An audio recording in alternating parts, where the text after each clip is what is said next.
Hello, my name is Jeff Williams, speaking to you from the orbital outpost we call the International Space Station. Space explorers are drawn into the heavens, but it seems once we get here, our attention is drawn back to Earth. This unique vantage point brings an endless panorama of natural beauty and awesome grandeur that is found in the world below. Our national park system is often called America's best idea, and from low Earth orbit, it's not difficult to understand why. Many of the large-scale parks are easily seen from the space station.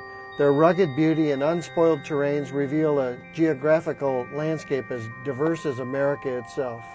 And the smaller parks, although often unseen from space, are every bit as significant and crucial to the overall landscape and timescale of American history and culture.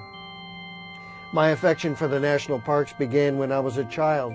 My father, a high school history teacher, was also a seasonal park ranger for the National Park Service, and he would move our family from Wisconsin to Wyoming in the summers, where he served at Devil's Tower National Monument. While living at Devil's Tower and several times in subsequent years, we traveled to some of America's other majestic parks, including the stark Badlands of South Dakota, Montana's spectacular Glacier National Park, and the magnificent Yellowstone. It was in these parks where my father encouraged us to explore the world around us, learn from it, and gain an appreciation for all its wonders. The national parks became a classroom. A generation later, I followed in my father's footsteps and introduced my own family to the wonders found within the parks, visiting not only those experienced in my childhood, but many others, including the Grand Canyon, Sequoia and Kings Canyon, Yosemite, and other historical parks in places like Boston, Massachusetts, and Washington, D.C. The National Park System reveals some of the very best that America has to offer and reflects the democracy under which it was developed. In many ways, it is a centerpiece of Americana.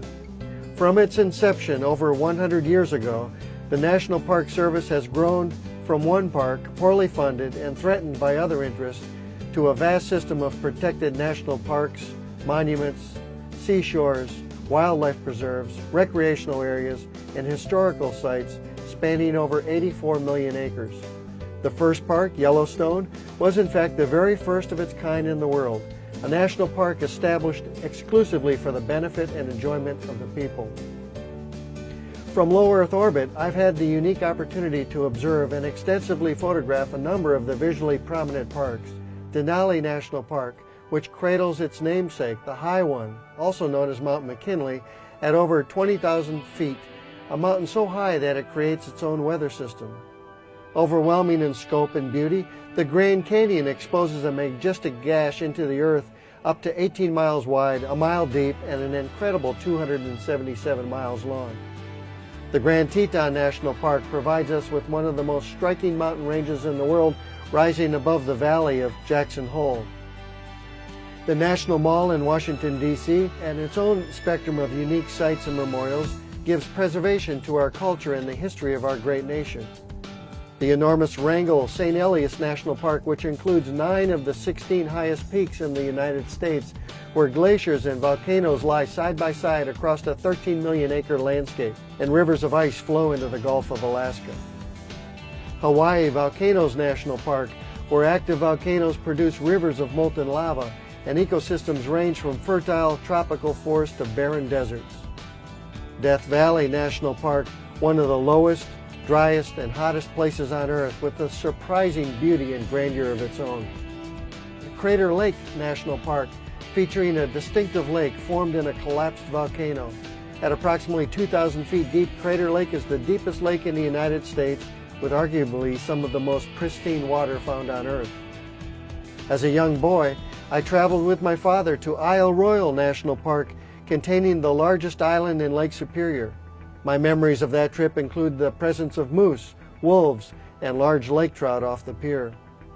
The Apostle Island National Lakeshore, a collection of 21 islands located in northern Wisconsin on the shores of Lake Superior, known for their historic lighthouses and offshore shipwrecks, as well as ancient sandstone ice caves and abundant wildlife.